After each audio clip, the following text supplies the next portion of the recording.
Hi, everybody. I'd like to welcome you to the Mayor Forum. I'm Fred Casisa, Mayor of Corte Madera for the next year or so, December to December. This is formerly the community chat. I tweaked it a little, as you can tell, that we're not doing panelists and participants. Everybody's in the same room together. So just keep in mind, please try to keep yourselves mute so we don't get any background noise. And then just when people want to speak, just try to raise your hand and just be respectful of people's comments, their feedback, and just time also. And the other thing we tweaked also, instead of having all the directors from the various departments, we're featuring a director each month that there could be a hot topic. So this month we actually have V Hale with us, who's a director of Park and Rec. And what I like to do also is just have her give a brief introduction, maybe like the 3 or 4 minute elevator speech on her background, where she's from, her favorite hobbies, vacation, that kind of stuff. I think it just helps connect people with people. And it's a very short thing to do.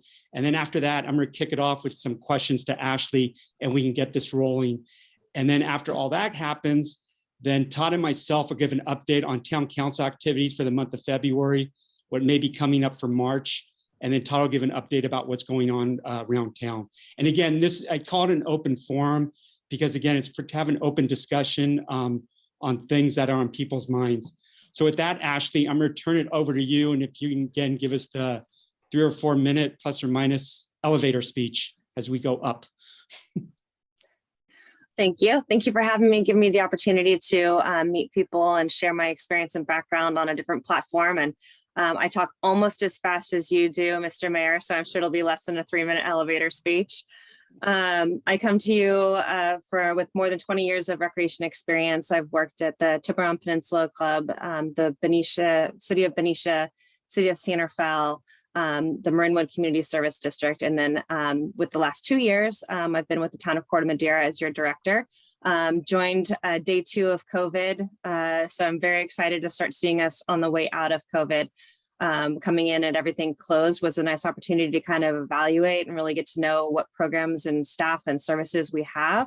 And then also joining at the same time of starting the master plan project and really doing our community outreach. It's been a great opportunity to meet a lot of individuals in the community that are passionate about their special interests and really serving the community. And it's been a great opportunity so far. I have experience in all different types of recreation, so I'm happy to be at the head of it and hired a couple new staff that you've gotten to know. Tim Barry and Aaron Duggan had just started right before I came on, so the 2 of them have really beefed up all of our programming, as well as hiring an intern that turned into a recreation coordinator, Perry. And she's been learning how to do all of our facility rentals, as well as gym rentals over at Neil Cummins and senior programming. So getting into that and really making those connections with our seniors. I've also had a lot of aquatics experience coming through Marinwood, and actually took all my lifeguard trainings and water safety instructor trainings through Cal Poly and worked at Tiburon Peninsula Club through that, and done a lot of Red Cross training. So I do like all the emergency planning. So getting involved with that has been really great through the county. And really, anytime anybody wants to reach out, ask me a question, want to learn a little bit more about me, I'm happy to always meet and greet. If we want to walk around the community center, town park, or meet over at the Park Plaza, I'm happy to do that. So please just let me know. Some of my passions is that I love gardening. I am a weekend warrior. If I get some yard time to really get in there and use a Sawzall or something, that's what I get my energy back from. I'm also a soccer player, pre-second child, and a runner. So those are things that give me energy. Somehow when I get exhausted, I get more energy. But I have 2 kids. I've got a 9-month-old and a 4-year-old. So they are running a million different directions. So, just scattered chaos, just controlled chaos everywhere. So I bring on the challenges and I'm ready for it. So if there's any questions, please let me know. Thanks. And the 4-year-old is actually, I'll say, the unofficial Corte Madera Park and Rec assistant. She was actually on one of the town council meetings one night. So she loves a cameo. The other thing I just noticed also, we do also have Eileen Phipps on this call. She is on the Park and Rec Commission. So Eileen, anytime you want to pop in and fill in any blanks on the Park and Rec Commission site, feel free to do so. I didn't want to put you on the spot, but I will. I Glad to be here. I was curious about what's going on in Corte Madera. Thanks. Seems like I'm going to go back to Ashley. Seems like one of the hot topics is the master plan for Park and Rec. Can you kind of give us a status update, where that's at, where it's going, what the timeline is? And I'll couple all that with, I know on some of the town council meetings under public comment and some of the written public comment, there's been concerns about, decisions are being made, decisions around artificial turf going on. There's already meetings with the school district regarding artificial turf. Can you just maybe kind of address some of those concerns and what's going on with all that? Sure, happy to. Hopefully everybody on this call participated in the community needs assessment, which was the survey that went out beginning of last spring. I think it went out May and June, and hopefully everybody participated in that. That was our initial way to gain community feedback and what needs we might have for the next 3 to 10 years, which is what we're aiming the master plan to address. That was step one, because some people like to participate in that kind of format. And then step two was to begin our community engagement meetings. And those really started with reaching out to our specific stakeholders, groups that had people that were vocal in the community, joined calls like this, participated in different town hall meetings, represented different neighborhoods, our neighbors around the community center area and town park area, people that represented bicycle coalitions, the Lions, the Women's Club, age friendly, everybody that we could think of that would want to, that we knew would be passionate about the program. We wanted to reach out independently, and they helped us kind of formulate some of the topics that we discussed in the 2 large public meetings. And those meetings were held in January. Those were back-to-back days. And that was our phase 2B of community engagement, because some people, again, like to do a paper survey or an email survey, and then some people want to have a community dialogue. We had breakout sessions and really got to dive into some of the emerging topics in the community, which happened to be the public swimming pool or community swimming pool that was emerged on the priority investment rating from the survey, as well as how do we add more programming space to meet the growing needs of our community. If we have, say, 31% of the population being 18 and under, how do we make sure that we're programming for them, as well as for our 65 and over, which I think is about 25% or 8%. 18%, I think it was.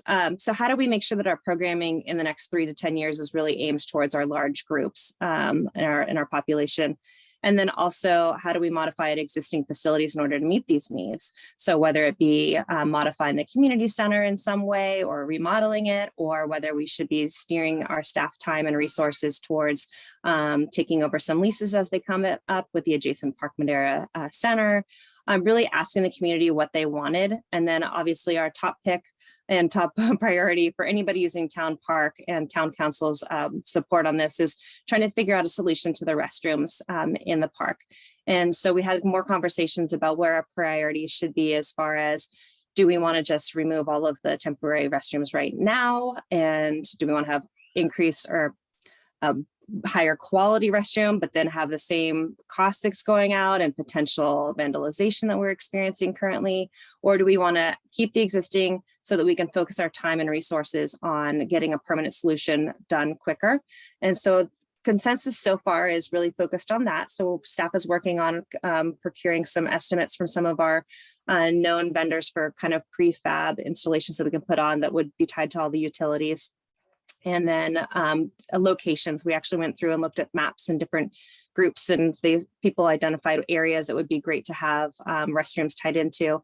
And again, one of the trends that came from that was the request to really be fiscally responsible and asking for Public Works' assistance in locating where our current utility options are, so that we can have permanent restrooms that were connected to the closest utilities. So we're not spending a ton of money running utilities to a designated area. So working with Public Works to identify those areas so that we can move forward on that step. And then the other conversation, the large conversation, is about artificial turf. How do we improve some of the user facilities for active recreation in Town Park specifically, and over in Cove Park? And so whether that be artificial. So most of the conversation was about, whether there was support for pursuing any research on artificial turf at both locations, Town Park and Cove Park, because those would be collaborations with the school district, and the school district is also going to be pursuing a facilities master plan. So we wanted to make sure that we are helping them research and community outreach, so that we know that where our community consensus is and what our needs are. But also, while we're doing those research and preliminary research from companies in the industry for artificial, we also want to get responsible information on, what would it cost for natural turf, because we do want to make sure that we're vetting all of our possibilities, and then also being very sensitive to our neighbors and obviously our user groups and the sensitivity around preserving green space in town park, and making sure that we would obviously do an environmental impact report, and we would do all of our due diligence to make sure that anything was safe. And before anything is being close to approved or considered, we would bring all of these concepts back to the community for more conversation about specific topics. So if we're going to be going into a specific topics like the artificial turf or improving fields in general, we would have that conversation and bring that back to the community for opportunity for more feedback. So those are kind of the emerging trends from the public meetings. And then our next step is really to go out to these industries, find out more research, especially when it's coming to the restrooms, get dollar values and estimates and timeframes, as well as for field improvements, so that we can bring back to the community and say, okay, this is what we've researched, this is general information, so that they really have an idea that how much things are going to cost, what our timeline could potentially be, so that the community can help us prioritize what is most important to them, knowing what is behind it. So that's going to be our next steps. And then the Parks and Recreation Commission, we have a master plan subcommittee. They're going to be prioritizing based on what we've heard also. And then eventually we're going to be coming to council and saying, okay, these are the Parks and Recreation Commission's top priorities, and this is what the estimated dollar value is behind it. Okay, council, what do you see is the most important to you? Will you reach out to a larger, more broad member segment of our community? What is your priorities going forward? And then we're going to go from there. Hopefully that answers that. Yeah, can you also just give briefly the background on the interaction with the Larkspur Corte Madera School District and the town of Corte Madera, and how that park works? And there's a joint use agreement, and actually part of that park is actually owned by the school district. Can you just kind of give a high level on that so people get the understanding that the town doesn't own all of Town Park, but a majority of it? Yeah, so specifically Town Park, and I'll give what I know, and then Todd can jump in and correct me if I'm not sharing everything that I know. But Town Park is 22 acres, and if you have Neil Cummins that is adjacent, their property line actually comes out from the portable areas where we're running our child care center into the outfield of softball, and then across over towards Mohawk. And it actually covers about 70% of the east field. So that is all school district property. And we have a joint use agreement so that we have shared use. The kids use the field during school hours and PE and recess.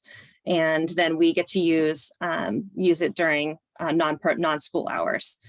We also have our property line goes into the childcare area. So the outside of the childcare area, the overhang and cement area is ours. So we actually have a use agreement so that we're able to utilize those portable areas there too.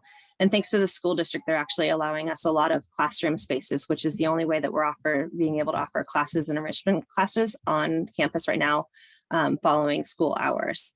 So because of these joint use agreements, the same at Cove, they actually own a percentage of the park.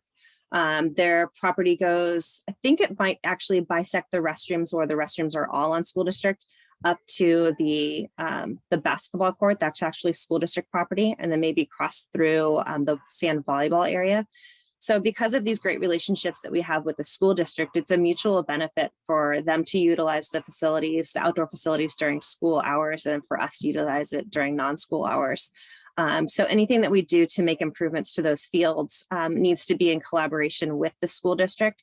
So the school district actually reached out to us. As I mentioned, they're beginning their facilities improvement master plan.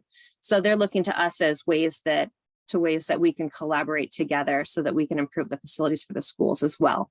So again, looking for an improved mutual benefit going forward. Okay, thanks. Does anybody have any questions? Again, I look at this as an open forum. I can't, go ahead. It looks like Sarah. Go ahead, Sarah. Hi, yeah, so my name is Sarah V Hale, and I've sat in. Thank you, Ashley, for that background on everything. We're super appreciative of what Ashley and her team have been doing, and everybody else. And I have been because I'm a part of Corte Madera FC, as well as I live in the neighborhood, as well as I have two programs soccer kids and soccer kiddos that use Town Park. I had the benefit of sitting in on the community engagement as well as the public meetings. And I guess, those aren't forums where we can discuss kind of timelines and what we can do to help. There are many members of the 1,000 families that participate in Corte Madera FC and, the hundreds of families that participate in the other programs that I work with that, would like to see improvement to the fields instead of the 6 months out of the year of them being shut down. I have 2 kids that go to Neil Cummins. I have one that plays football every single recess on the concrete because it's too muddy on the grass. And so, we'd love to see the kids utilize that grass throughout the year more, if possible. So I guess my question is kind of what the research that's being done in terms of, artificial turf versus natural turf research. What's the timeline on that? And, is there something that others in the community can do to help with that?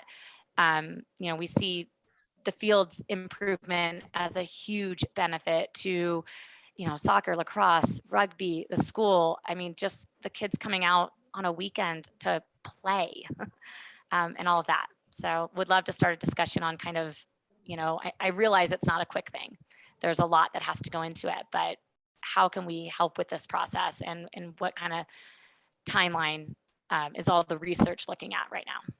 And then, hey, Ashley, when you answer, I'm going to couple one other question. Todd, can you maybe jump in and just kind of go over what the capital improvement process is? Because I think we look out 1 to 3 years plus or minus and how we kind of tee those up a little. I'll let you 2 tag team, Ashley, you and Todd. I just want to get this so that people have an understanding that, like, it's something Sarah mentioned, that these projects, they don't happen overnight, and they're usually queued up through Public Works. Let me address Sarah first, if you don't mind. Okay. So how people can help is that, so if we have groups like Sarah, if you're out at a soccer tournament in, say, Manteca, and there's, a field that's amazing, please let us know where it is so we can reach out to the owners and facility managers of those fields so that we can ask them the behind the scenes questions of, pros, cons, and development challenges. And if you have, again, on the reverse, if you have fields that you actually don't want to go to, or if they had, belly flops, let us know so that we can also reach out to them and be like, okay, lessons learned, what can we avoid? And the sooner the better. Great. Because we actually, we did a lot of things. So when it comes to capital improvement projects, we look out 15, 20 years. And so we built a revenue stream through the sales tax measure and then restricted funds. It brings in about $5 million on any given year. And so we program that out 15 plus years and we work our way back. And so it starts with our sidewalks, the sanitary district. We're looking at our roads. This master planning process is really key to staff because we like to, look out 3 to 5 years, as the mayor said. In 3 years, we really want to deliver those projects in 3 to 4 years. So right now, this year is year 5 since I've been the manager, and we're finishing up some of our projects that we promised the community back when we originally passed the sales tax measure. So this is a perfect segue to us to kind of look at, this master planning process and really understanding, not destroying anyone's dreams. This is our chance to dream. Like, what do we need? And so specific, we're talking about swimming pools, restrooms, right? Everybody, big picture things. The fields have always been a discussion. And so when I first came on, we looked at a very low level, it was about a $10,000 analysis on what can we do naturally to those fields. It's an interesting location. It's similar to Larkspur and Piper Park or what Mill Valley sees. But we have a lot of, just the way the groundwater works in that specific area of Town Park, it's difficult to keep the grass naturally in a natural state where it needs to be when we're using it for fields. It's just a fact. And so we've struggled with that. And so what we're trying to do right now is, we're not the first to do this analysis. Look how many people have done this analysis, natural versus turf. It's all around us. And so we're looking at our partners, as Ashley said, who has recently gone through it, looking at the discussion, what's similar to our discussion, and we're just monitoring that specific to this conversation. And we're also, again, 70% of this property that we're talking about, whether it be over on the east side or on the west side at that Town Park, it's school district property, a big portion of that. And so we want to partner with them to say, look, if we were to do something like this, you know, you have a part in this. And so they're looking at their processes as we speak now. So let's just say we were going to start this turf natural versus synthetic conversation, we would be positioned to go pretty quickly. You know, I don't want to go to council through a master planning process on anything and say, okay, here's our top 3, but we're not positioned to bring it to you for 2 years, 18 months. You know, we'll be positioned to bring anything towards council pretty quickly with an analysis. And that includes everything being discussed at the level on the master planning process. At the staff level, we haven't ranked anything. Our job at the staff level right now is to make sure that we're moving the conversation forward and we're following the analysis on anything that's being discussed. And so we're pretty confident and we're really excited about this process. So again, we haven't gone to specific groups to say, hey, if we were to do a swimming pool, for instance, you need to raise X amount of dollars, you know, and have a private partner, you know, relationship with the town. We haven't done any of that. We've only focused on internally the town, our community, and then our adjacent property owners, which is the Larkspur Corte Madera School District. So long story short, the master planning process, the capital improvement process, really, if you're talking about $1 million+ project, which swimming pools, all of the, I think our perfect solution for restrooms or for fields would be at that level. A project wouldn't break ground for at least 24 months. It wouldn't break ground, right? Because we would position our funds then to move that forward on that 3 to 5 year trajectory. Okay. Thanks, Todd, for that. Yeah, go ahead. Sorry, my eyes are a little bit going on me. James, go ahead, jump in. Thanks. Hi, everybody. I would like to ask a few questions. How much money did the town of Corte Madera pay to ETC Institute to do the town survey and the connected consulting? And regarding the new survey, so in the town newsletter, there's now a new survey out. Did ETC approve of that or participate in that? And regarding the survey, how do you prevent people from double voting? So for example, people don't have to put their names on the form, and can they use a phone and a computer to vote multiple times?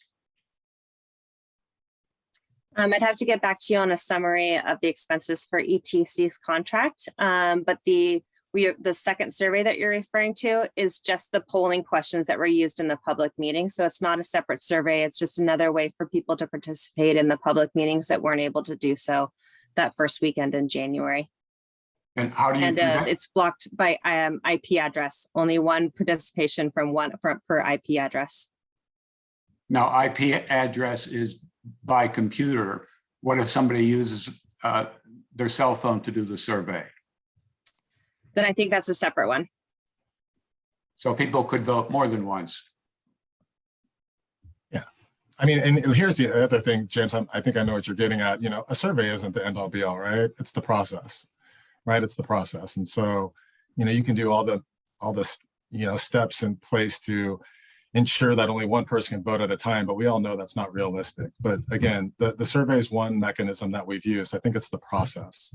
Now, here's the big question that I have, and I haven't heard an answer to it. And that is, the town spent all this money to do the survey. It was a good survey. The results were clear, and artificial turf fields were ranked about number 20 in the list of unmet needs. And yet throughout the process, that has been promoted. The town government, I think, and the Parks and Recreation Department is pushing artificial turf fields in, and they want it to be in the town park. And I think that the survey was good to start with. The results are clear, but then what happened after that seems to me to be just unfair.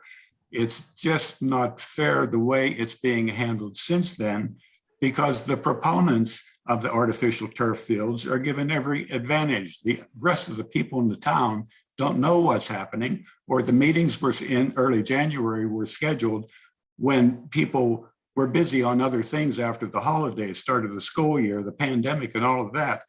I do not like the way the town has handled this process. I just think it's fundamentally unfair. Yeah, this is interesting. So I haven't been at all the meetings, but I've watched it from afar, and obviously I'm the town manager, I'm responsible for this. And so do you have some for instances of how you think the staff has pushed a specific project over another? I just find that interesting because, we haven't actually prioritized, What? for the council. So some go to the results of the town survey and look at the list of unmet needs. Artificial turf fields is number 20, swimming pools number 1. What about number 2 through 19? A whole bunch of things in there. There's no discussion of it at all. It's just why artificial turf fields? It's put in there with the swimming pools. And I've heard comments, swimming pool isn't a realistic option. There's no money to build one. It's just, what about number 2 on the list? I think was something like places where people can sit and read a book under a tree. What about trails going up the mountain, things like that? Numbers 2 through 19 on the list of unmet needs. Why aren't they being talked about? Why number 20, artificial turf fields? So, hey, Todd, I'm sorry, if you don't mind addressing that, and then I'm sorry, let's go to Drew because after Todd addresses James, let's go to Drew because he hasn't had a chance to speak yet. And then I'll go to you, Sarah, and then James, you can jump back in after that, if that's okay. This way, everybody kind of gets a chance to speak up.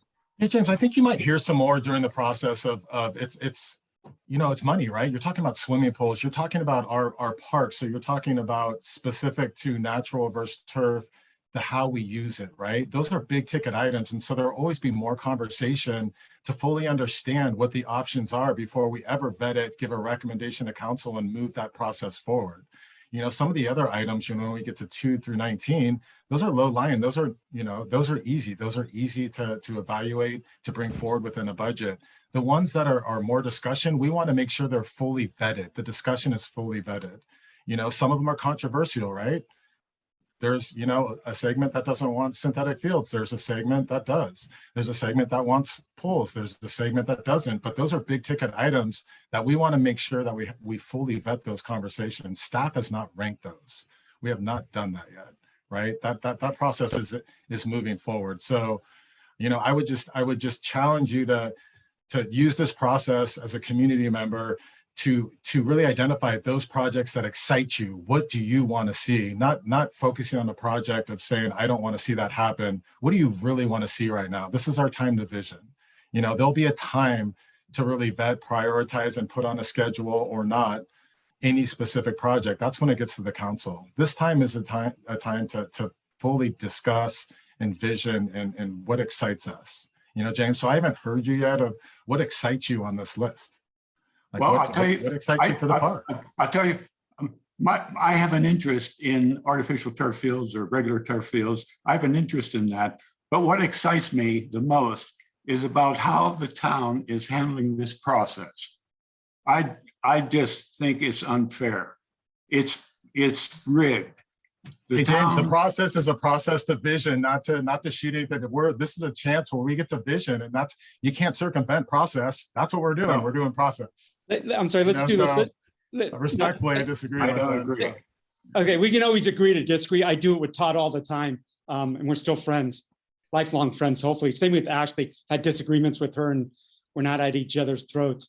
Let's go to Drew, and then we'll go to Sarah. Go ahead, Drew.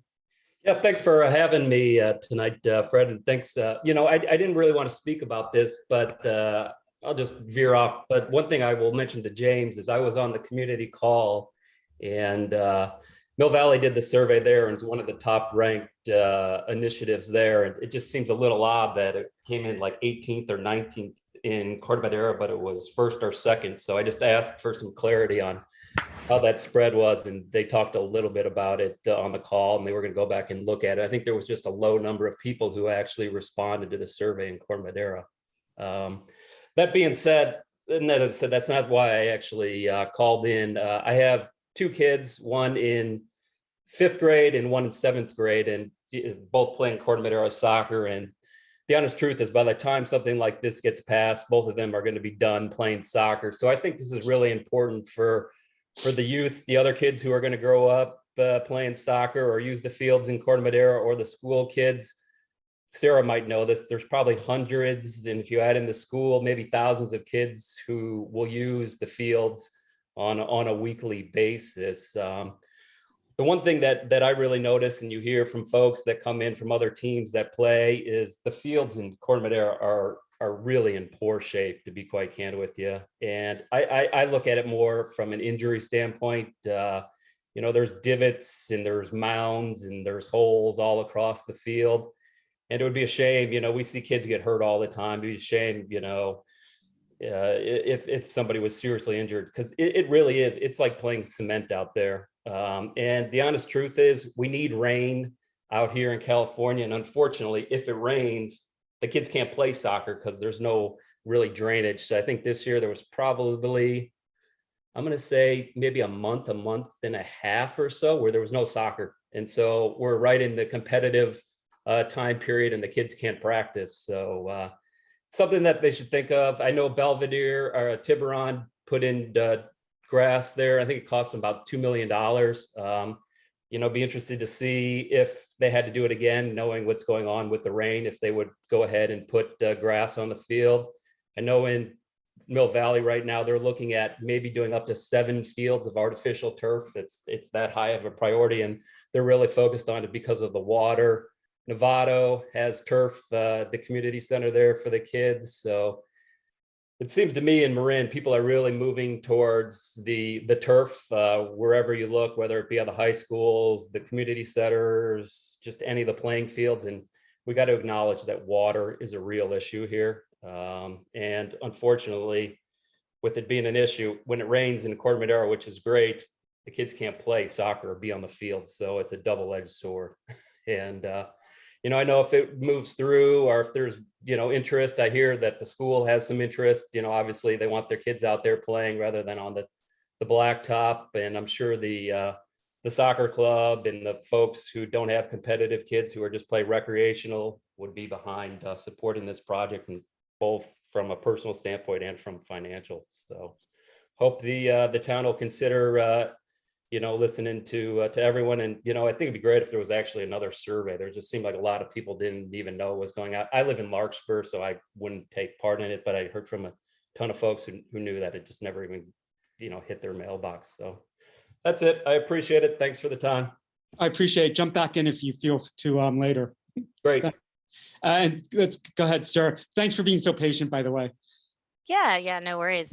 I just wanted to speak to something, James. There's a lot of things on that survey. It was interesting to me, why did turf, just like to Drew, why did it come up so low? But we found out 1 in 5 families that took that survey had kids. During this pandemic, when the survey went out, none of us with kids were focused on taking a survey. We were just trying to get through Zoom school, get through life. I got halfway through that survey and it just got a backseat. And turf wasn't exactly a question. You had to get through a bunch of different things to get to what would you like to see done? So, a simple 5-question survey. And, if you ask the kids even who are out there, what do you want to see different in your park? They're going to come with a different perspective, and you'd probably see, better field conditions on that. So, James, yeah, I hear you. There's a lot of things on that survey, but also it will allow for places to read and picnics in the park and non-staring at fences, shutting everything off, or walking across the mud.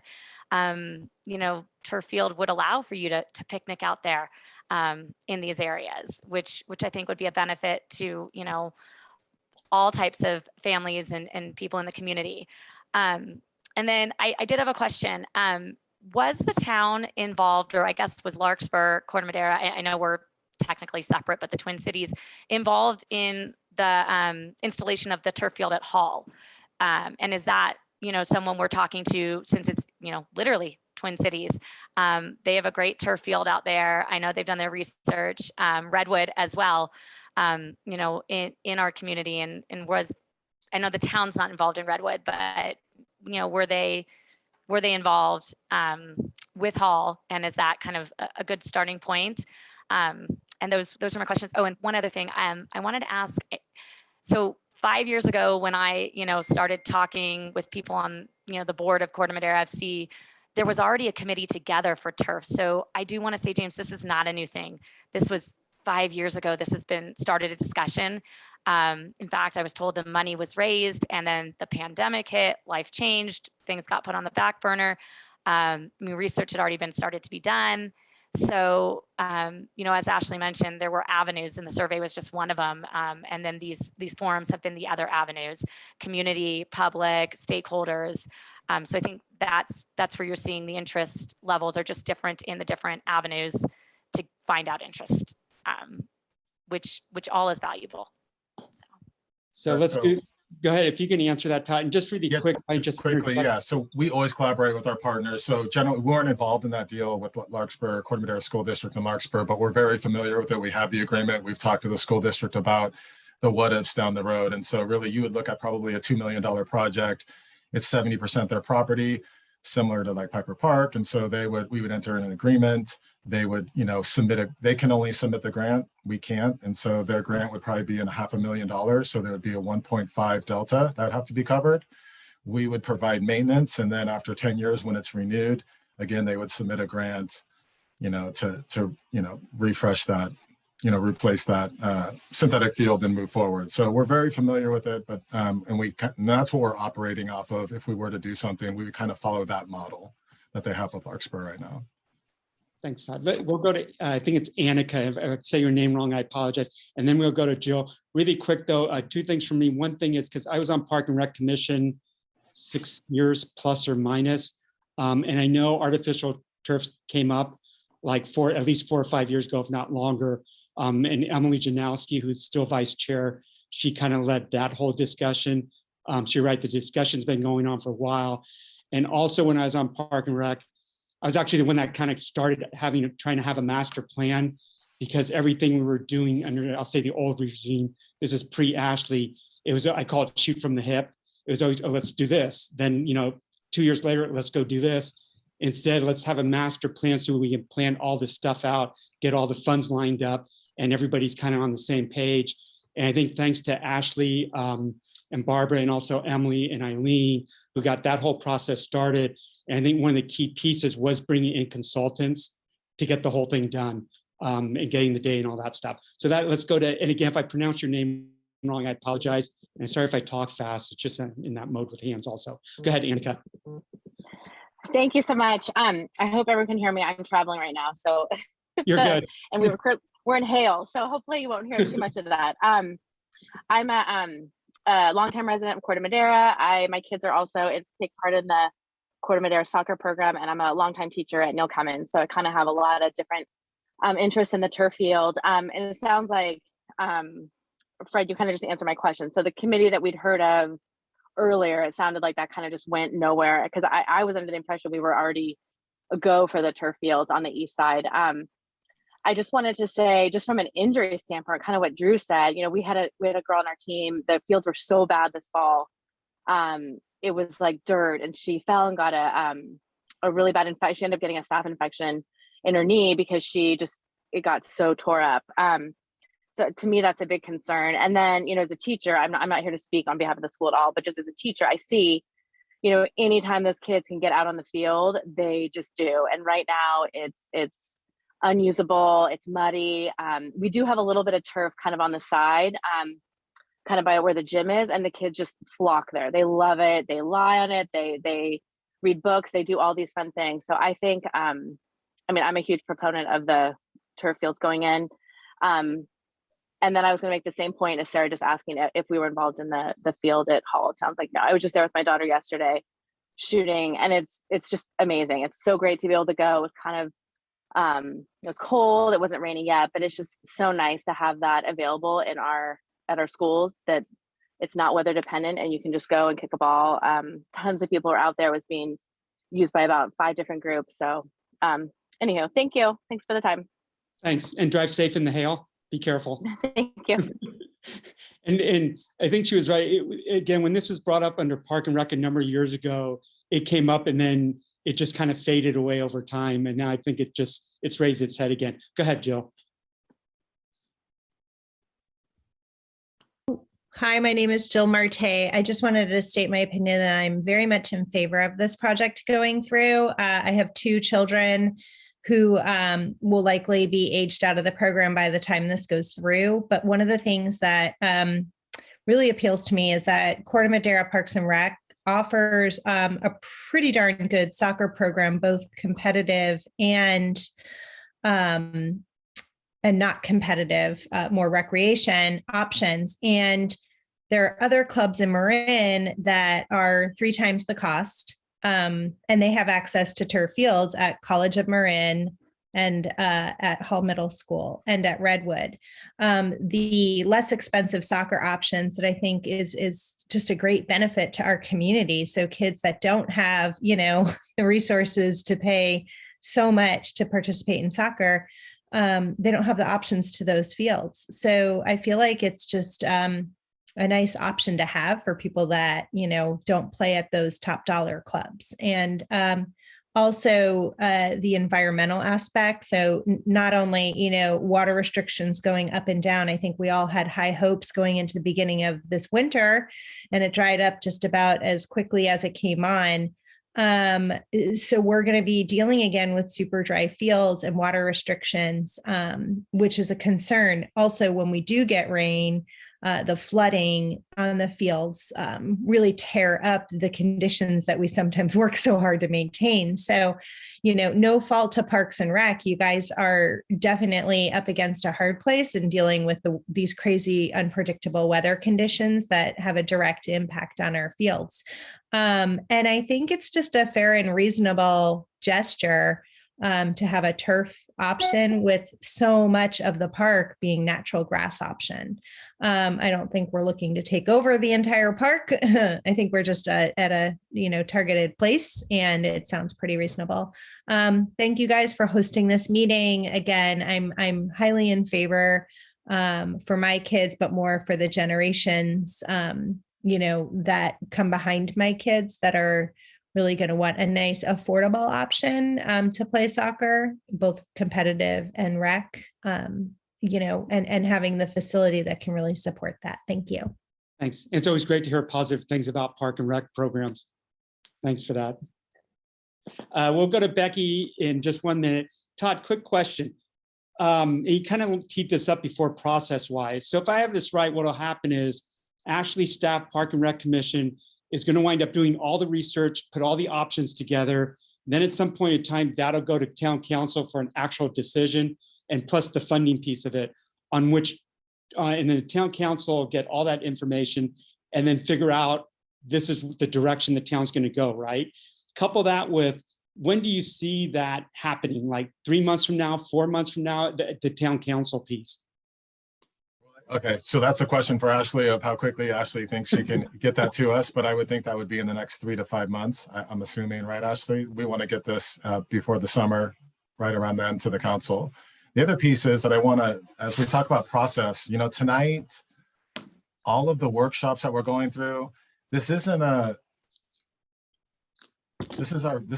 vision. Like, this is our need. Like, what do we need? And having that robust conversation, right? When we go to council is going to have, and that's how we built this process, at least since I've been here and with this current council, and Mayor, correct me if I'm wrong, but the council will be positioned with all the options, with a full conversation, positive, negative. We will set them up for a decision. This isn't shocking to me, James, that James and others in the neighborhood that back up to the park are going to have concerns about noise, the fear that lights someday could be potentially put into the park, talking about environmental issues. This came up on the first master planning process. You can go back, history is repeating itself. And so we're very sensitive. We're very aware of the full conversation of the need versus the concern. And so, we embrace this. We should all do that. And when it does get to council, hopefully by this summer, Mr. Mayor, because this is a priority for us, that's what we're going to do. And it'll be helpful for your town manager, because then what we'll do, once we get the direction from council, we'll develop a 5 to 10 year capital improvement project list just for Parks and Rec.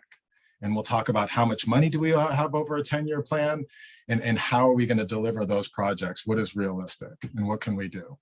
And so that'll be the overlay in our decision making. And that conversation would probably take place about 3 months into the fiscal year. So that would be probably September, October of 2022. We would actually start to develop a 10-year capital improvement project list for council to consider. Okay, thanks. I had one more minute and then we'll go to Becky and then Barbara. If you kind of look at, Todd, correct me if wrong, the process that's been installed, it's almost the same type, similar process to what we did with the new town hall, where we had options on which direction we want to go. And then it was like a 2-year process or so, community input, all that. And then it wound up telling me to come to town council saying, okay, here's the options, what direction you want to go. So again, to me, it's a similar type process. With that, let's go ahead and go to Becky and then we'll go to Barbara. Okay. I agree with Todd about how this is one of the pieces, one of the ways to look at what needs to be done. I'm a senior, my kids are grown. Seniors vote, seniors fill out surveys. So we're probably overrepresented as, whereas the parents of young children in the middle of COVID, I can't imagine how they even, could think straight.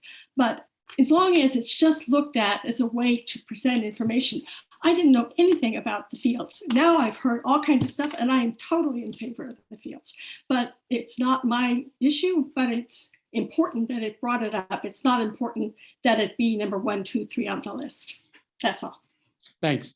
And real quick before we go to Barbara, I just lost my train of thought. I do this a lot. I think it's a senior moment type thing. Ashley and Todd, those fields, if we did decide, and again, no decision's been made to put in artificial turf, we're just not looking at youth programs, right, for those artificial turf. That could be programs used for senior, teens. It's across the board, correct? Okay, she's shaking her head, so I'll take that to mean yes. Yeah, we're looking at it multi-use. Okay, that's the word. Thank you. Go ahead, Barbara. I think you have to, there you go. Yeah, okay, sorry. Oh, okay, so I'm a senior too, like Becky. I've known Becky for many years. And hi, Todd, and hi, Fred. And welcome back, Ashley, from your maternity leave. So nice to see you all.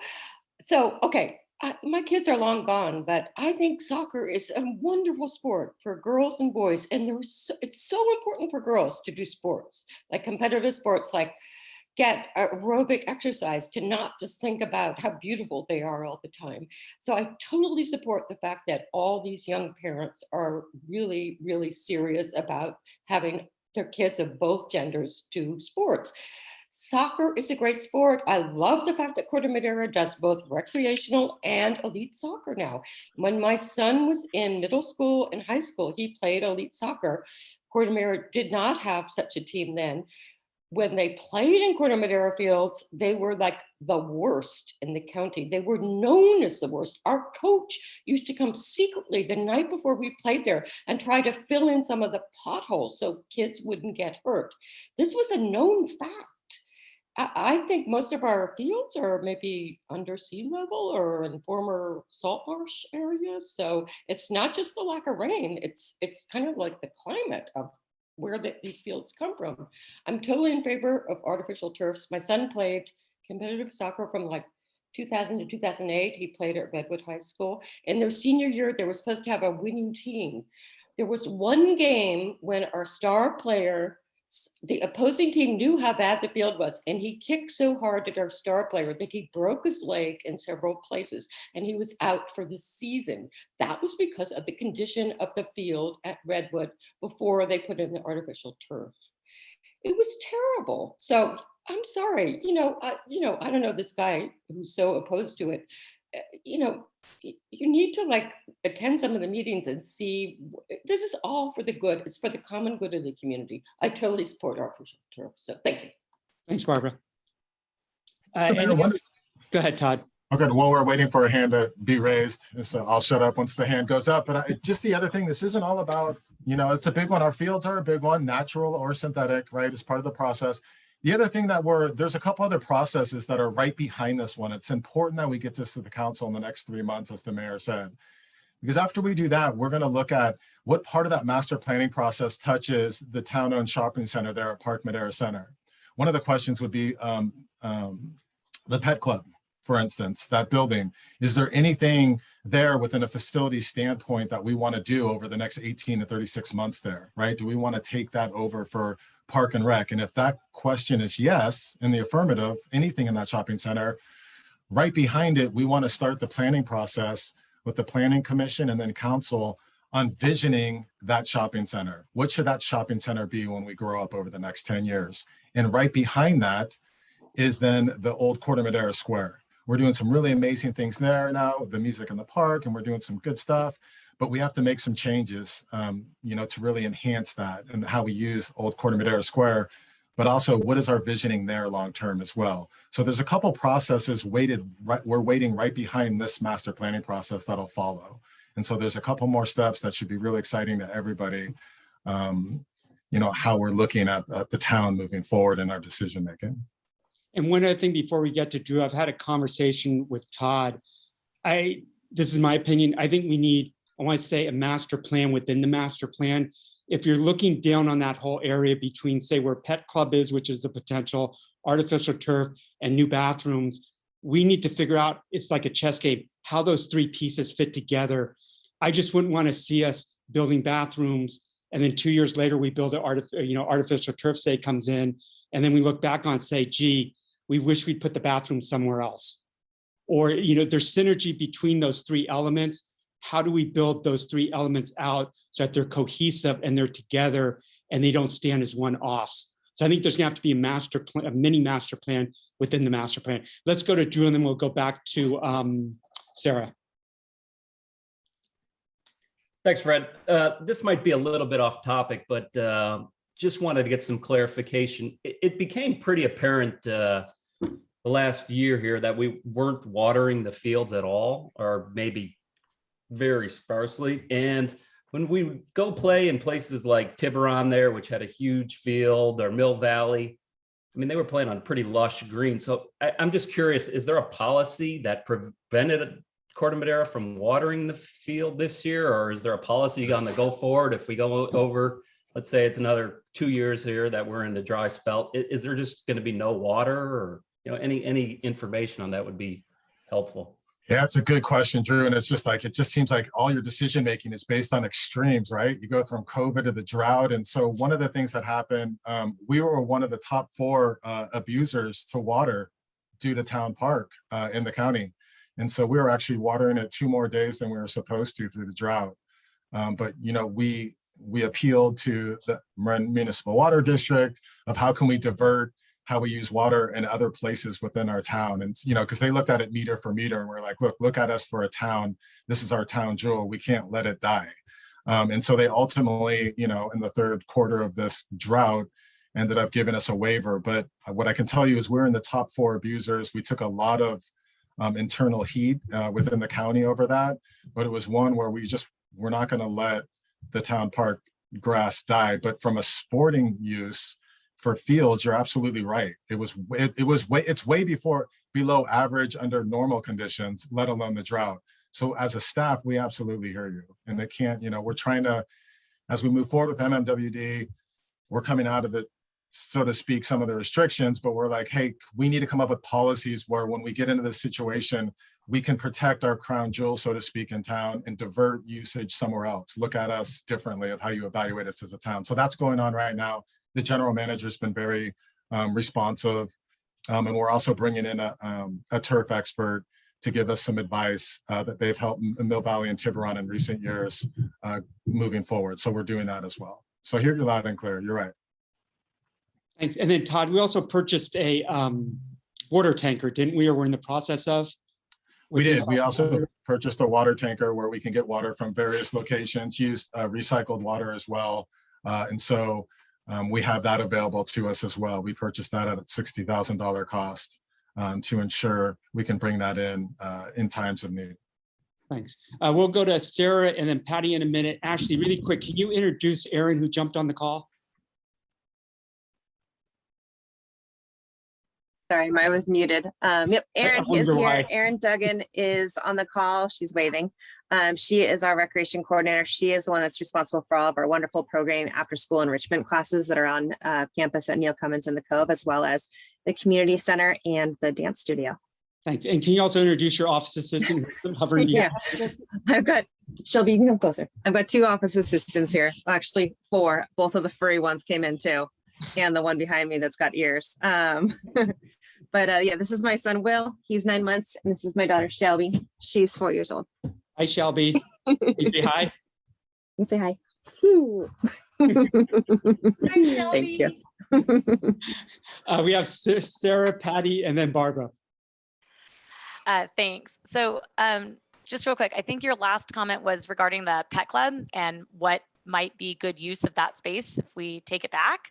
I am an advocate of taking that space back. I think that there's, I have a pet, but we don't use that pet club, and there's other places nearby, but that space would be a great indoor space for many things like basketball, indoor futsal, soccer, gymnastics. I know that, we have the main, town hall, but just to have a big open space with higher ceilings, and you could get, gyms are a hot commodity. It could be a revenue source for the town, but it's just another place where locally kids can go to be active. So I do think that, I feel like it's a big enough facility to get, a mini basketball court. Time's almost up. Thanks. We'll go to Patty next. Really quick, it's part of what Todd's talking about, which is a vision.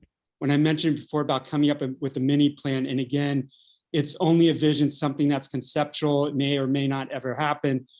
But given the pet club, can we also take Cafe Verde, that whole space, open it up into a campus-like setting to open it up to the pet club? And again, that's where I'm talking about chess pieces and having the vision of what would that look like by opening that whole space up.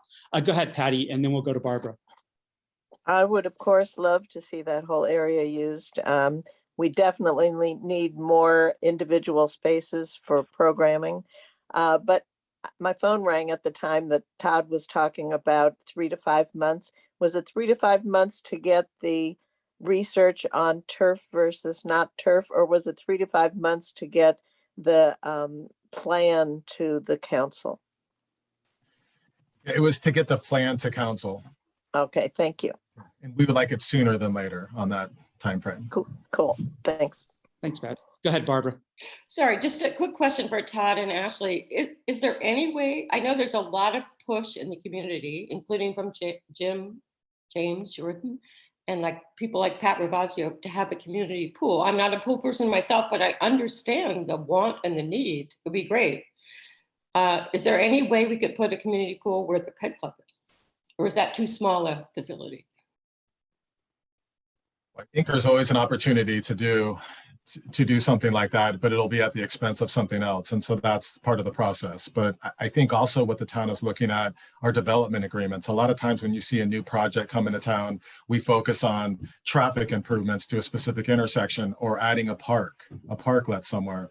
We're also having discussions when we're talking about housing, some of the larger housing developments, of potentially considering doing development agreements on building a pool for us, for the town, and giving access to parks and rec. So there's a lot of different ways to do this.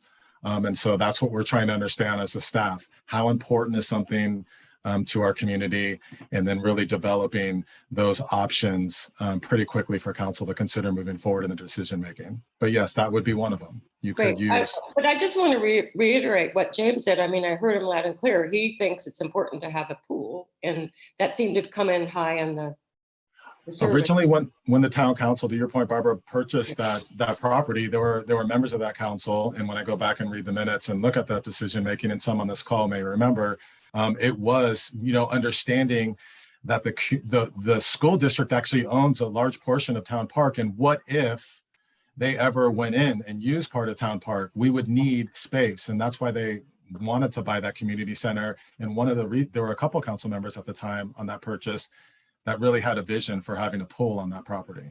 So that's accurate. That clears it up. Yeah. Todd, just really quick in 2 sentences, if you can. Can you just summarize how the financing on that shopping center works? Because I think it runs another 8 or 9 years or something. Yeah, so here's the thing with the shopping center. So we have leases, the pet club is about 18 months, and then you could start to consider something there. Everything else is in play over the next 5 years to consider. The last piece of that shopping center, though, if you were to fully develop it, is the gas station. The gas station has 10 years remaining through 2034. Actually, plus it's 2032 to 2034, their lease is up. So you couldn't touch the gas station property, but you could do something with the rest of the shopping center over the next 5 years if the council wished to do so. So that's kind of what we're looking at there. And that's something, as soon as we do this master planning process by the summer, we will come back to the council and develop a visioning process for the shopping center with this piece in place. So we're not doing the one-offs like the mayor said, and we'll have a public discussion on all of the finances and all the restrictions or hurdles towards that shopping center, but also all the potential. And we'll do that really quickly. Okay, thanks. And then Barbara, did you have anything else? Good. Okay, thanks.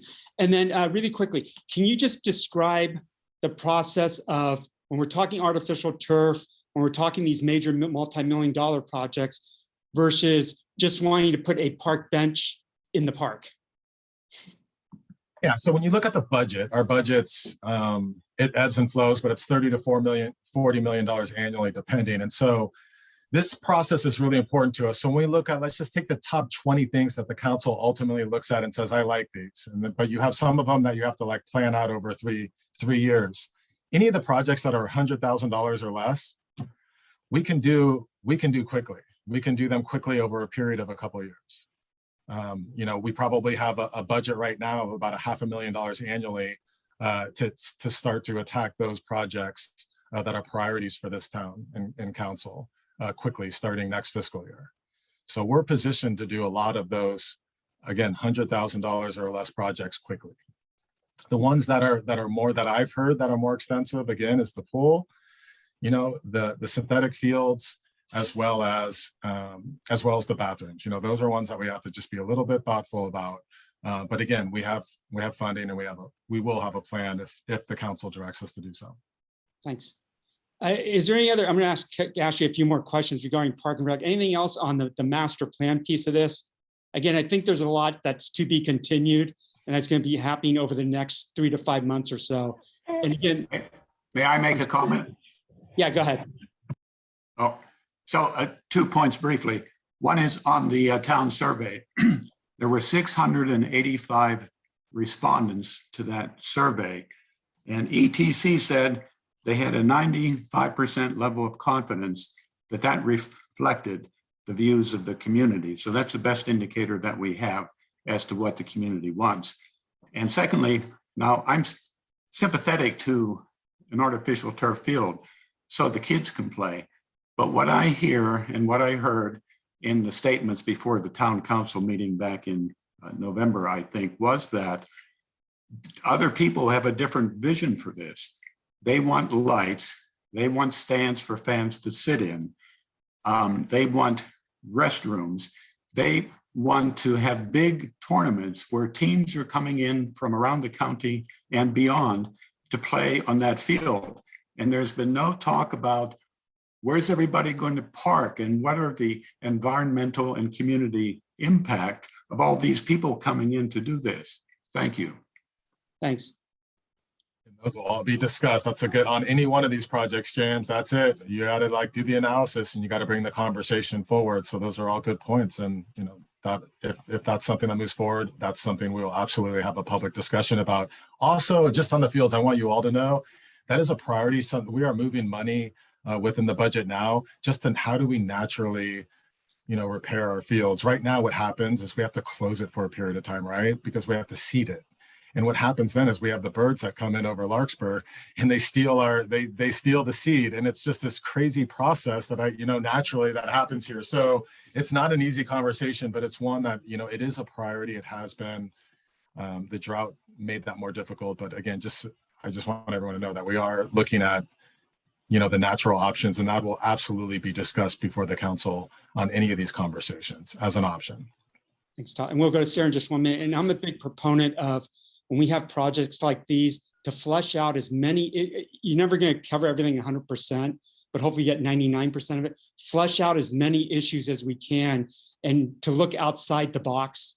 Again, like you're saying, and you're correct, you know, if you build an artificial turf, is that going to bring cars in where they're going to park? We need to figure a lot of this stuff out. It's never 100%, but if we get 99% of it down, I think we're a lot better off. But it's thinking about these issues that are outside and not just looking at it, you know, microscopically, but taking a broader view on things. Go ahead, Sarah. Yeah, I was just going to say to just James, I know you mentioned, I just want you to know that nobody at Corte Madera FC or some that nobody has mentioned lights. We know it's a neighborhood. I mean, I can hear the kids at school, you know, when I'm coaching on the field, I can pick my kid out on the playground. You know, lights has not been something that, you know, we've talked about or wanted, or, you know, we want fields that are playable. But also the parking thing did come up in one of the community groups that I was in. And we talked about actually how the pet club area, there used to be a gate going straight to the field from there, and you could park over there and you could walk through, and then it got closed off. And, you know, we talked about how that could be another resource for parking for the park. Because I also know, you know, school pickup time, like the Cafe Verde parking lot is craziness, even though it's no school pickup or drop off. It's still pretty intense over there. Thanks. We'll go to Drew in a minute. And again, I keep going back to the vision for whatever reason. I think it's stuck in my head. But I know a couple of years ago, I think I had a conversation with Todd and maybe also RJ. When you drive in the community center parking lot, right past Pet Club, between Pet Club, I think the town has some garbage services there. I make things sound simple, and I'm not a contractor or engineer by any means. You know, is there a way just to kind of cut part of that fence down so when you drive in the community center, you can actually make a right-hand turn and be parking on the backside of Pet Club, so it's open in that area. And again, it's just having that holistic vision. Go ahead, Drew. Yeah, just the quick point on the parking. I mean, we're just swapping turf for grass, so the kids are going to play regardless. So I don't really understand the parking analogy. There's not going to be, you can't play more people on a turf field than you can on a regular field. It's going to be the same number of players on the field, same number of parents there. So that seems like a moot point to me, to be quite candid with you. Thanks. No, it's not a moot point, because the tournaments, bringing the adult players in, it's going to be a big deal. There's going to be a lot more people and a lot more traffic, and they're going to need a lot more parking. Hey, again, go ahead. Hold on a minute. Go ahead, Drew, and then we'll go to Barbara, and then we'll try to move on from this because I have a couple of questions, Park and Rec related to ask. Go ahead, Drew. No, I just go back to the same point. I mean, whether the tournament's on grass field or artificial, it's going to be the same amount of players and parking. So it seems moot to me. That's it. Go ahead, Barbara. I just think that adult participation is not that big. It's more about the kids. You know, there are adult leagues that rent fields in Corte Madera and at Redwood, and they play occasionally on the weekends. It's not a big deal. It's not like they're not gonna invade our town and like overwhelm it. It's like, you know, they're like kind of pickup games. So yeah, it's fine. Okay, thanks. Again, on the master plan, please feel free to reach out to Ashley. I'm going to throw Todd in there also. He loves getting emails. Feel free to reach out to them. There's also Park and Rec Commission meetings. I think the next one's on the 28th. So that's an opportunity also under public comment, if it's not a business item, to speak up on these topics also. And again, you can always email me also, but we're more than open to any type of comment, any type of feedback or input. It's all good. And I think this is one of the things that makes Corte Madera great, is just having these types of discussion. Real quick, back to Ashley. What's going on with the community center? Is it open? Is it not open? Are you doing more programming there? And then maybe if you just kind of highlight some of the programming that's going to be coming up during the summer and some other events you're looking at, because I know people are starting to look at other events to get outside more and start doing more activities. Because COVID, I don't want to say it's settled down, but hopefully it's settled down. Thank you. I apologize in advance. My two assistants are starting to lose their cool in the other room. Yes, we are gearing up. I would say that we're maybe 85% capacity of our youth programming levels. There's a lot more that we'd like to do, but we do need to have the facilities to do them at. There's things that we want to do during the day, during the school hours, that would be more for seniors, for adults, for preschool, for kids that are not in school. We just don't have enough space to accommodate those right now. That's why we're pushing for alternative facility locations for classrooms and breakout sessions. Facility rentals are open. I think right now we're still receiving a lot of slow reservations just because people don't know what to anticipate with COVID, and we're okay with that. I think conservatively re-entering the rental market is the best way to go. We're beginning with all of our longtime user groups. So the Lions, the Women's Club, Age Friendly, as they've requested, we're doing our best to accommodate their uses, and we'll do so for private events as well. We are open from 9 to 4, so anybody's welcome to come into the lobby. And then based on programming, we do have some adult classes during the day. We have chair yoga, we have seniors in balance. And then right now we're still doing the congregate meals at a grab and go from the back of the facility on Wednesdays. And that's from the direction of the county. It's their program. And right now they're only approving to do a grab and go format. So once they're returning to indoor, we said that we'd fully support and return to indoor service as well, because we do love seeing our seniors on Wednesdays. And in the meantime, we're just doing our best to meet the needs of our groups that are asking for programming and services, and doing our best. As far as summer, it's really exciting because it's a glimpse of what kind of programming and of special events that we want to plan going forward. Again, we're entering conservatively. You never know when something's going to get shut down. So most of our programming is going to be outside. May 13th is a new thing. We have a local DJ from Fairfax that is offering a family dance party. So Carlos Wells is our first free family dance party, and he's just selected certain communities throughout the area that he's offering these programs. So that information is going to be out in the activity guide in the next few weeks, as well as our movie nights. We're having a movie night in July at Town Park and August at Cove Park. We're also working with AIM, which is the farmers market providers at the Civic Center, to try to do like a Friday market in the park. So we're working with them. And we're also going to be having some other special events. Save the date for a Twin Cities egg hunt. Unfortunately, Larkspur Recreation isn't able to host their egg hunt this year because their parking lot is impacted based on staging for construction. So the Saturday before Easter, we're going to be offering the egg hunt in collaboration with them. So more details to come with that as well. We are supporting the concert series on Sundays at Menke Park and adding a couple other special events along the way. You have a busy schedule. Are the restrooms in the lobby open? I'll get to you in 1 minute, Barbara.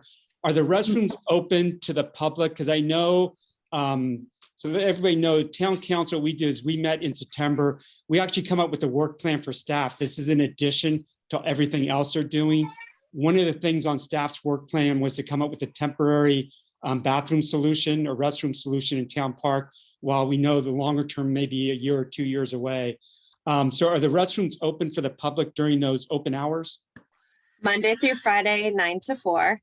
And unfortunately, we've already had some vandalization. Okay, sorry to hear that. Go ahead, Barbara. Okay, I guess I'm okay. I'm sorry that there's vandalization of the restrooms. Is it kids? It's kids. It's bored kids. Okay. I just want to say my husband's Mark Goldrosen runs the summer concert series that Ashley mentions. He's got a full schedule set up, and it's going to be a great summer. So hopefully we'll be somewhat back to normal like COVID. So yeah, look forward to it. Mid-June to the end of August. Thanks. And then, hey, Ashley, I do have one suggestion. Maybe you can team up with Michael Moriarty, who's our communications director. Maybe you guys can get together and put together maybe like a special summer calendar. So all the summer events, whether it be concerts, park and rec, community foundation, town band, they're kind of all in one place for everybody to see. So people can start figuring out, hey, this Saturday it's this. So they're not going between calendars. I'm making it sound, I'm not a tech person. It seems like it'd be an easy thing to do, and it may be something that may benefit people. Already in progress. Thanks. Well, we have a designer that we're working with. We're going back to the printed activity guide. So summer we'll have a printed activity guide mailed to Corte Madera residents, Larkspur, and parts of Greenbrae. So Thanks. Great minds think alike. Did you have anything else, Barbara? You're good? Okay, before we're going to let Ashley go because she has 2 assistants she needs to deal with. I think it's HR management. I don't want to say performance issues. I'll be nice though. So does anybody else have any questions for Ashley? No? Okay, we'll let you go because I know you have to go. Do you have any closing comments, master plan, park and rec activities? Do you wish you'd stayed in Santa Fe? Just kidding. no way. I think this has been an awesome opportunity. I'm so happy to be in Corte Madera, especially now that we're on the reopening part. It's great to actually see people in person. When I see people in person, it's like, wait, that's what you look like, the whole part of you. So it's really great. And we're reaching out to Age Friendly, and we've got a walking map that we're going to try to work on. Age Friendly's done a lot of work on the trails and steps, and I know that other groups have as well over the last few years. And luckily, I've had a relationship with an artistic designer that has worked on activity guides with me through the city of Benicia, and so she's working with us now. And I know that she's going to be able to make a really amazing collateral that people can hand out, and that's going to address some of our needs and check off those priority investment ratings on getting people out and active and with collateral in their hands. So we're doing lots of stuff. Please always send me an email if you have suggestions. Happy to say, yes, we're in progress, or, oh my, that's a great idea. Let's add that to the list, because our lists are always growing. Thanks, appreciate it. You have a good night. Thanks. Have a good one. Okay, the second part of this, hopefully people don't drop off, even though sometimes they do. See, I just lost one. The second part of this meeting has to do with town council updates and also updates from our town manager. So that really quick, during February, from a town council standpoint, we approved the park and rec fee schedule, which will kick in, I believe, in June. We also did some budget revisions, which I'm gonna let Todd talk about. And then we also did an interagency agreement with Fairfax, where one of the Corte Madera town employees were actually sharing her with the town of Fairfax. It's a shared service agreement. There's similar projects that both towns are going to have. I think there's about 8 or 9 projects. So it winds up being beneficial to both towns.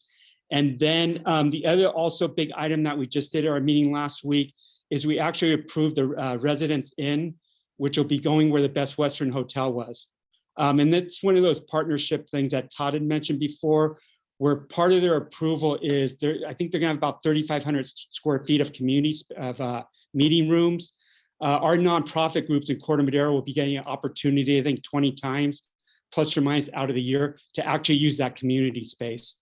The other thing that I was impressed with is they've also teamed up with one of the NRGs, and it looks like they may have a block captain at that hotel, which I think is a great idea also. They also offer to have one of our trailers there, emergency trailers, if we want to, in their parking lot. And then the other thing also is that the pond that's kind of been a staple in the community for a long time, that pond is staying. They're actually going to make some improvements to a berm that will, between 101 and the pond, there'll be an open trail that will go around the pond that'll be open to the public. And there'll be some public access, parking access there also. And then last thing is they're making some street improvements on Tamil Vista. They're going to widen the sidewalk and put some more trees and screening there, and also some improvements on Madera Boulevard. So that's kind of it in a nutshell for town council. Upcoming in March, we're looking at Senate Bill 9. We did an urgency ordinance, I think about a month or so ago. We need to do that, extend that. And that has to do with lot splits, where people can now split their lots. Doesn't go through the planning commission. It's an over-the-counter application. And either March or April, not sure which month, Chief Norton from Central Women Police Authority, we usually have him come once a year. He gives traffic stats, crime stats. So we're going to have him come and give a presentation. So with that, I'm going to turn it over to Todd, and then we'll open up to the group for any questions, town, council, town related, anything going on. Go ahead, Todd. No, I'll just keep it short. As the mayor said, I think everything starts fiscally. You can't do anything if you're not fiscally responsible. And I'll just say that a lot of the work that we've made over the last 5 years in our budget shows that we're probably in the best fiscal situation that we've been in the last 30 years. And it's helped us develop this 15-year plan on infrastructure. You know, we have a $20 million flood control system. We're talking about climate adaptation and how do we lower, you know, the 50% of the hillside that is in the fire zone to the 50% of the community that's in the flood zone. How do we improve our parks? What do we want to be when we grow up as a town? All these discussions circle around fiscal. And so we've made a number of changes recently. You know, I think those are probably one-off conversations as we move forward, so I won't bore you with it, but I think we're in a good place to have this conversation. We wouldn't have it if we weren't able to be positioned to deliver some of this exciting, you know, discussion and visioning we're doing. And with that, I'm just happy to answer any questions. Okay. Does anybody have any questions, Todd or myself? And Sarah, can you introduce your daughter? Yes, I can. Avery, come here. I'll get to Austin, you in come 1 here. minute through. It's kid night. This is my daughter, Avery. She's a 3rd grader at Neil Cummins. And this is my son, Austin. He's a 5th grader at Neil Cummins. Hi. Hey, guys. They can't hear what you guys are saying because I put a headset on this time. Oh. You all say hello. Thanks. I didn't mean to put you on the spot. That's okay. And that's my husband back there in the kitchen. I actually have a question. So the hotel that is changing, there used to be a deal where residents in like Madera Gardens in the Corte Madera area could go over, I think it was at the Best West years ago, and use like buy a pass during the summer to use that pool. Is that something that the town sets up with them, or I don't know? Todd can clarify. I believe that was something just with the Best Western, and I believe they're putting a pool in there, but I think it's going to be for residents only. Or I'm sorry, not residents. Hotel guests. Hotel guests only. I think what they get into is a liability issue. That's what they get into. And I don't think it's going to be a huge pool. It's going to be somewhat on the smaller side. So, Awesome. Okay. Go ahead, Drew. This is off topic, but one of my friends is on the advisory council for the Casa Buena, and we know it just got another Home Key 2.0 got passed in Larkspur.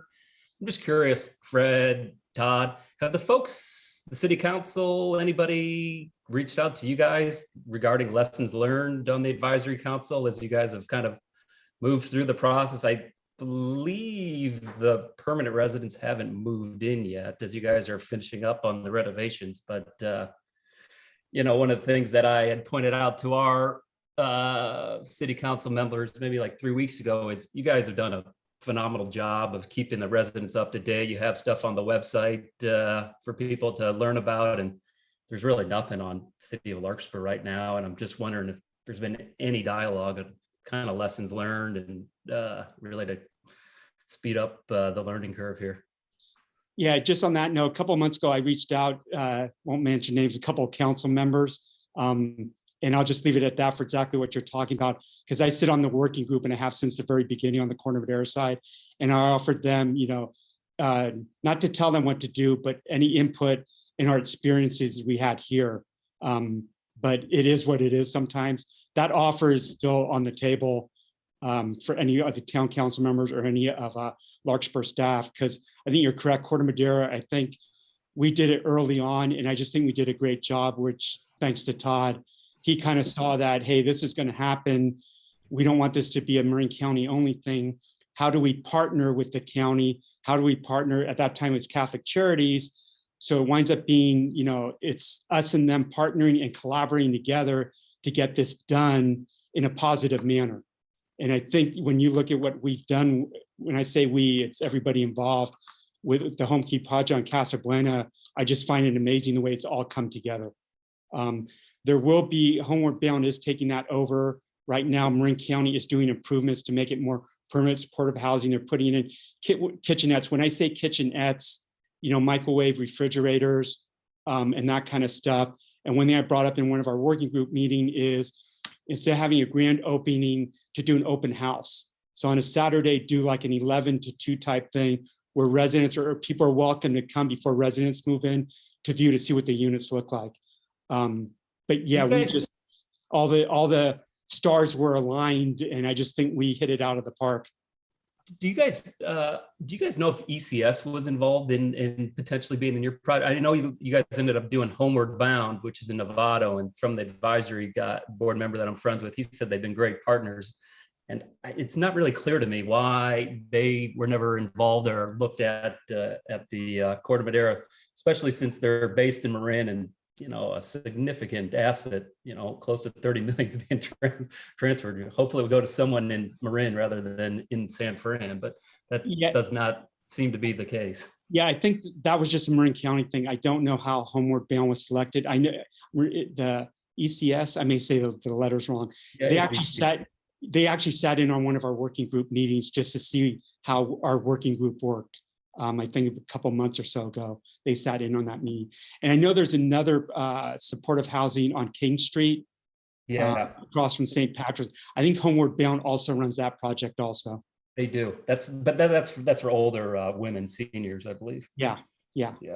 One of the key things moving forward to your point, Drew, is we always, from a Corte Madera standpoint, you know, we were one of the first to go through a lot of things. When you look up and down the state of California, the larger cities, they have already internally identified spots. And then they go to the county and say, hey, we want to pull the funds on the state level. We want to get the funds and do our own project, divert them to us. And they've already done all the vetting.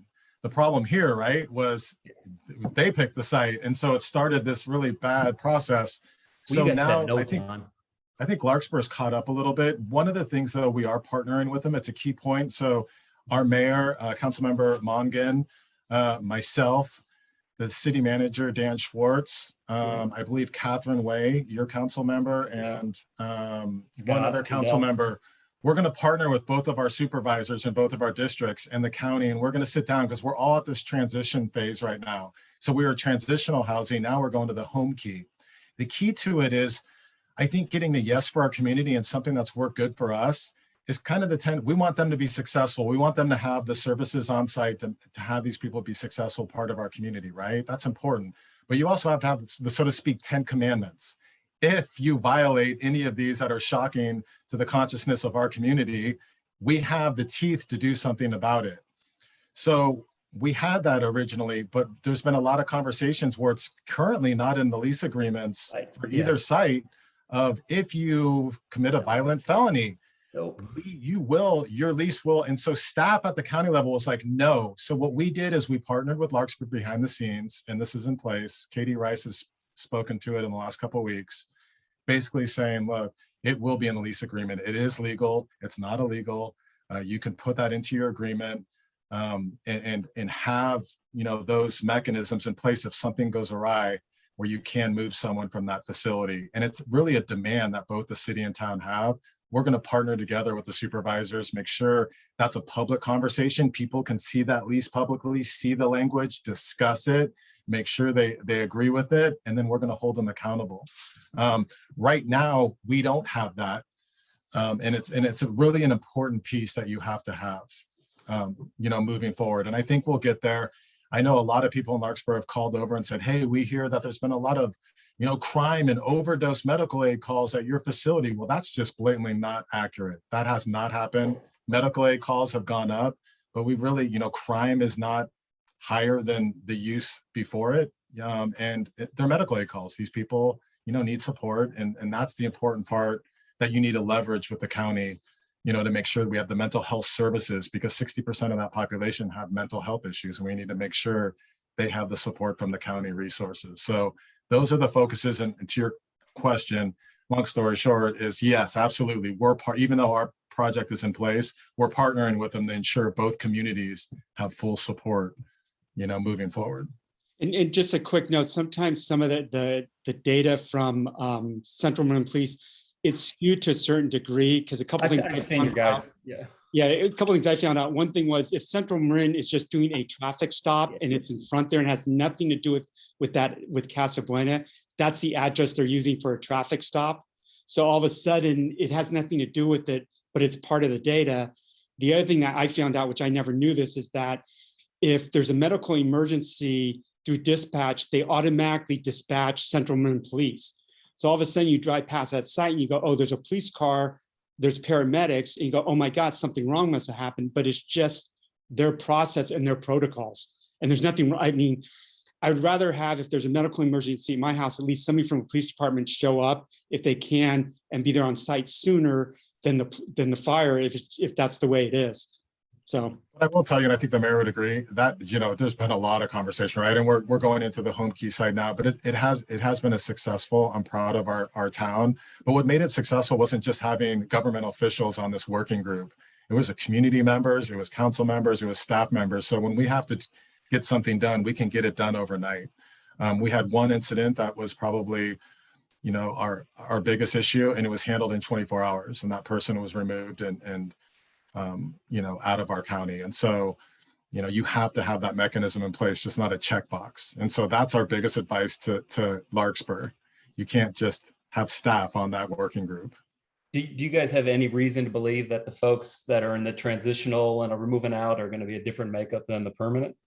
Absolutely, they will be. It's a different group when you look at housing first, the philosophy. It's a different, I'm not saying, it's a different set of circumstances and resources you need to support that group. It's a different situation. Yes. And I'm not saying it's better or for worse. It's a different situation though. Yeah. all right, thanks. Barbara?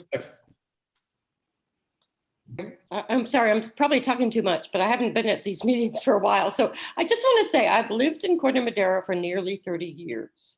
When I first moved to Corte Madera, the town council was so different from what it is now. Oh my God, nothing like you guys. And our town manager, I don't even know, 4 of the 5 members of the town council were smokers, and this is in 1993. They were opposed to any restrictions on smoking. They used to smoke at town council meetings, and there were cigarette vending machines in the restaurants when I moved here. I mean, things have improved astronomically in Corte Madera since I've lived here. But I really think that having Todd, the former Central Marine Police Chief, as town manager has made a huge improvement in our approach to city government and outreach to the community. And I just want to give him kudos. I mean, he's a collaborator. He looks at the big picture. He does care about what people think. And all right, thanks, Todd. I'm one of your fans, you know that. That's the nicest thing anyone said to me in 2022. I really appreciate it. Maybe all through COVID. And you got a thumbs up from Patty. And I think from Todd's council, from Todd's perspective, the town council, I'll speak on behalf of the town council. I think ours is, if we have issues, let's sit down, discuss those issues, and figure out how to resolve them amicably to all parties. I mean, we're always going to agree to disagree, but not do the thing where we're going to run and hide away from issues. Let's face them and try to figure out how to deal with them, and deal with them proactively, not procrastinate on them. And 6 months from now, we're still talking about the same issues. Let's work towards resolving those issues. And that's whether it be artificial turf, Project Home Key, no matter what it is. I think that's what we need to do. I think it's the right philosophy and the right approach. So it's all good. Are there any other questions of Todd or myself? Give our friend from Larkspur, Drew, just one other thing I wanted to touch on, because it's key to everyone to hear. So on Home Key, where the issue is, what you'll see the difference between transitional to people that actually have leases that are trying to, to have this finally housing. It's the resources. You have to have the mental health resources to support them. And the problem is they have it for 3 years. What happens after that, and who pays for it? That's a conversation as a citizen we really need to pay attention to. And the second piece is, if you have it, what they found, the studies that they found on this is that once you have it, people don't want to lose their lease. And so if you have it in the agreement and it's clear, they're not going to want to violate it, but it's the people that their friends that come. If you build the facilities, people will come. It's who's visiting our friends, our residents here that have caused the problems historically up and down the state.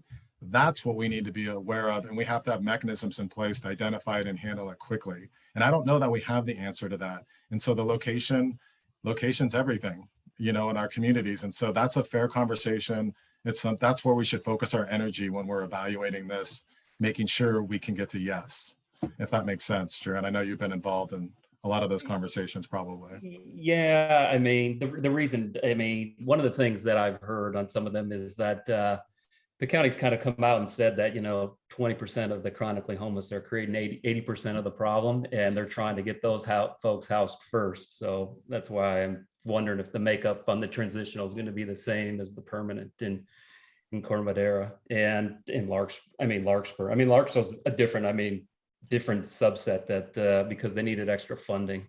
So, But I'll tell you that on the transitional side, which is probably a more difficult group than what you'll see. I mean, it's factually correct. It's a more difficult group, the transitional side. And I'll tell you that out of the 19 residents we had one issue with one of the 19. And we were able to, again, within 24 hours, make a decision quickly and move on from that, which was sad. But that's just if you want to look at an 18-month kind of analysis of kind of really the most difficult group, it's transitional. That was our experience. So on the transitional was? Yeah. But you guys haven't had any permanent, nobody permanent. We have not done the permanent yet, but on the permanent side, just that if you look at the stats up and down the state, it's not the same group. Transitional is always the most, if you look at from a statistic standpoint, it's the most complicated group to work through all the issues. It's just a fact. It is. So I'm not saying it's better for worse. I'm just giving you our experience, Corte Madera's. And when you look at, Yeah. And just from a law enforcement public safety standpoint, I'll tell you between the two, that is the most complicated group to really support. And so it is a good learning experience for us moving forward. It brings me some comfort because I think we have the foundation in place to really make Home Key successful. Yeah, and I'm assuming they've given you guys no data on who the permanent folks are going to be. No. You're going to find the same thing with the project. I know. They're treated as, I want to say, clients almost. So there's privacy issues that come into place. But a lot of these issues, again, with our working group, that's what we sat down with. We sat down with Catholic Charities, the county. We had 4 residents on that committee, myself and Leela, and sat down saying, okay, here's the issue. How are we going to resolve this? What I can tell you, when you have 2 cities combined, you're more powerful of voice. So behind closed doors, you have, Ashley McIntyre, who you might, right? Have you heard her speak? Okay. Yeah. So we all have our roles, and we all know our place in the world, right? And so when we get to the behind closed doors, when you have that power group, you'll have Ashley that she's an advocate, and that's her place, that's her role. But sometimes there's certain decisions that get us to yes behind closed doors. And you better believe that if a certain criteria was not met within some of these high profile sex registrant, you have issues. I'll just tell you that, I could give you a whole bunch of examples. We have the power. Okay. So don't underestimate that. So just because you heard a staff member make a comment doesn't mean that's the case. That's the fact. It's who is at the table. And we took all forms of our government. We added Larkspur, asked them to do the same thing. And we're like, let's make sure both of our projects are successful. Yeah. So it's a bigger debate on whether the county housing first is going to work in Marin. Yeah, and that's another one, housing first. Do we all believe in housing first or not? Personally, it doesn't matter what we think. That's what the county has gone to, right? And so we have to then step back and how do we make it successful? But that's a whole nother conversation, right? Unfortunately, we don't get to decide that. Yeah. Yep. All right. Thanks, guys. All right, thanks. Any other questions, Todd or myself, or anything else? Anybody else wants to bring up? Okay, well, I appreciate everybody's time. Again, in council meetings and even some of the Park and Rec Commission meetings, we're kind of limited because of Brown Act and certain state laws on how discussions go or things we can discuss under public comments. That's why, to me, creating a forum like this, it's more of an open discussion where people can provide thoughts, ideas, and we're not really restricted on anything that can be said or not be said. I mean, within reason. I'll throw in that disclaimer. So again, it's all good. But again, we're always looking for feedback on these meetings, pro or con. So please, you can email myself or Todd just saying, yeah, I loved it, or do something different, because we're open to that. So with that, I'm going to go ahead and conclude our meeting. And if anybody, again, has any questions, please feel free to email us. And I appreciate everybody's time. I think it was a healthy discussion and conversation. Thanks. Hey, everyone. Bye.